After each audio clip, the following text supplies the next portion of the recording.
এবছরের বার্থডেটা আমার খুব ভালোই কেটেছে। আসো তোমাদেরকে দেখাই ভিডিওটাতে যে আমি আগের দিন রাত থেকে সারাদিন আমি কি করলাম এই বার্থডেতে। প্রত্যেকটা মানুষের কাছে কিন্তু তার বার্থডের দিনটা খুবই স্পেশাল, আর আমার কাছেও আজকের দিনটা খুব স্পেশাল। মানে এখন বাজে রাত 11টা, আর আমি নিজেই নিজের বার্থডেতে ডেকোরেশন করব, যেটা রাত্রি 12টায় আমার সারপ্রাইজ হবে। তো সেটার জন্য নিজেই নিজেকে সারপ্রাইজ দিচ্ছি, নিজেই নিজে ডেকোরেশন করছি। তো সেরকম তো কিছু মেটেরিয়াল ছিল না, তো আমার কাছে একটা ব্ল্যাক শাড়ি ছিল যেটা আমি এভাবে পর্দার মতন টানিয়ে দিয়েছিলাম, আর এরকম সাদা রিবন কিনে এনেছিলাম যেটাকে বলে হয়তো, এই বইয়ের মতন করে বেশ ডেকোরেশনটা করছিলাম। আর এখানে কিছু বেলুনস দিয়ে দিয়েছিলাম। আমি দেয়ালে এটা করতে চাইছিলাম না, কারণ এই দেওয়ালের ডেকোরেশনটা করলে না দেওয়ালের যে রঙটা ছিল সেটা উঠে যেত, কারণ ডাবল টেপ এগুলো চিপকালেই আমি দেখেছি কালারটা ওখান থেকে উঠে যায়। দিদি বাহ দিদি। আর এটা হচ্ছে আমার বার্থডে ফাইনাল লুক। তো আমি সেভাবে ক্লিপ নিতে পারিনি, তো এই ভিডিওগুলো শর্ট তুলে রেখেছিলাম, সেটাই তোমাদের দেখালাম। হ্যালো এভরিওয়ান, কেমন আছো তোমরা সবাই? আজ আমার বার্থডে, নিজের হাতে রান্না করে খাওয়াতে হচ্ছে, নিজেই নিজেকে সারপ্রাইজ দিচ্ছি। এই যে ডেকোরেশন, এটাও আমি করেছি, কি আর করি। তো এখন রান্না করছি। তো আমার চাটনি রান্না হয়ে গেছে, আর মাংস করব আর ফ্রাইড রাইস করবো, আর কিছু নাই, সিম্পলই রেখেছি। কারণ আমার জন্মদিনে নিজেই রান্না করব, নিজেই এত খাটবো, অত ধৈর্য আমার নেই। তো ভিডিওটা দেখতে থাকো, ভালো লাগলে অবশ্যই লাইক কমেন্ট করো।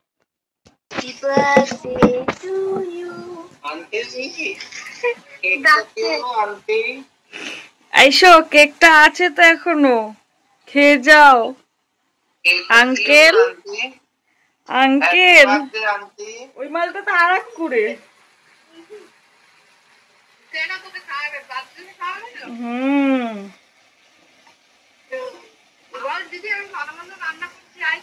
বললাম তো, কোথায় পার যখন ভাজা মাছ মাংস রান্না করে খাওয়াবি বসিয়ে।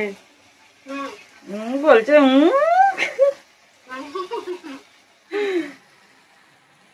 কি করি। এখন চাটনি বসিয়েছি, মাংস করব আর একটু ফ্রাইড রাইস করবো।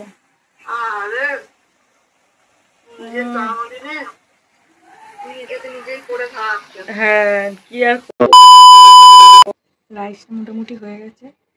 আবার খাওয়া দাওয়া কখন হবে জানি না, আমার রান্না করতে হচ্ছে, মুখ থেকে হালাত দেখো কি অবস্থা। কার জন্মদিন মনে হবে এটা। এখনো পাপড় ভাজতে হবে, বাসন পড়ে আছে এক গাদা, মাজতে হবে, ঘরটা একটু পরিষ্কার করতে হবে, রেস্ট নেই একদম। মাংসটাও হয়ে গেছে, তাও তোমাদেরকে দেখাই মাংসটা কেমন হয়েছে। এই দেখো মাংস, আর এখানটার কি অবস্থা, রান্নাঘরটা সব এখন পরিষ্কার করতে হবে। রেডি হলাম, আর থালা বাসন সব নামিয়ে নিয়েছি, এগুলো একটু ধোবো, ধুয়ে তারপরে খাবার বাড়বো নিজের জন্য, সবই নিজের হাতে করতে হচ্ছে। এই যে বার্থডে মেনু, ফ্রাইড রাইস, দিয়ে মাংস, এই চাটনি পাঁপড় মিষ্টি দিয়ে দই, সব আমি বানিয়েছি, মিষ্টি আর দই বাদে। জন্মদিনে নিজেই রান্না করেছি, নিজেই সব সাজাচ্ছি আর নিজেই সব খাচ্ছি, কি অবস্থা। তো বিকেলবেলা দিদি জামাইবু এসে আর একবার সারপ্রাইজ দিয়ে দিল, ওরাও কেক এনেছিল, আর আমি সেই আবার কেক কাটলাম সেকেন্ড টাইম। নাও ফুকটা মারো। Happy birthday to you, happy birthday to me.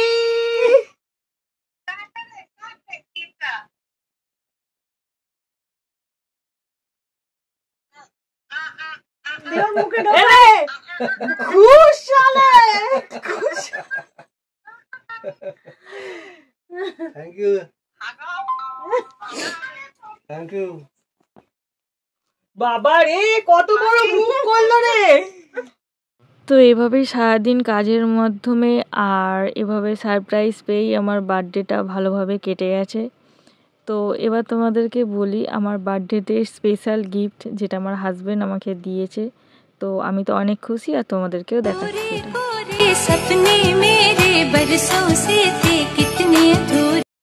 তো আমি এই গিফটটা পেয়ে তো অনেক খুশি হয়েছি।